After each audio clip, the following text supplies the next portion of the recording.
আবু হুরায়রা রাদিয়াল্লাহু তাআলা আনহু বলেন, রাসূল সাল্লাল্লাহু আলাইহি ওয়াসাল্লাম বলেছেন, আউয়ালু মা ইউহাসাবু বিহিল আবদু ইয়াউমাল কিয়ামাহ আস-সালাহ। বিচারের মাঠে মানুষকে প্রথমে যেটা জিজ্ঞাসা করা হবে সেইটা হবে সালাত।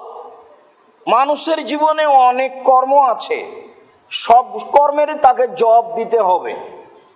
কতক্ষণ বিচারের মাঠ চলবে তা মানুষ জানে না, তবে তিনি বলেছেন ভালো মানুষের জন্য বিচারের মাঠের সময়সীমা হলো ফরজ সালাত, এক ওয়াক্ত ফরজ সালাত আদায় করতে যত সময় লাগে ধরে নিতে পারি 5 মিনিট, 7 মিনিট, 10 মিনিট। তাহলে একজন ভালো মানুষের বিচারের সময়সীমা 5-7 মিনিট, 10 মিনিট। তবে যারা অপরাধী তাদের কতদিন লাগবে তা বলা যাচ্ছে না। যারা জালেম তাদের বিচার দেরিতে হবে। সবার যখন বিচার হয়ে যাবে তখন তাদের বিচার আরম্ভ হবে। আর একদিন সমান হলো 50,000 বছর।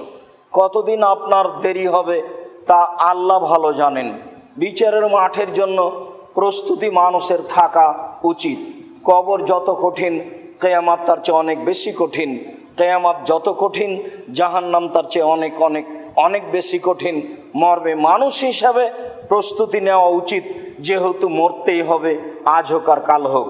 যেহেতু রাত দিন দেখতেই পাচ্ছি যে আত্মীয় স্বজন গেছে, বাপ মা গেছে, দাদা দাদি গেছে, আমরা একদিন সেদিন চলে আসবে। কবরে, কিয়ামতের মাঠে, বিচারের মাঠে আমাকে মুখামুখি হতেই হবে। যার কারণেই পৃথিবীর প্রত্যেকটা দিনই মুসলিম ভাই বোনকে মরার জন্য প্রস্তুতি নেওয়ার জন্য অনুরোধ জানাচ্ছি।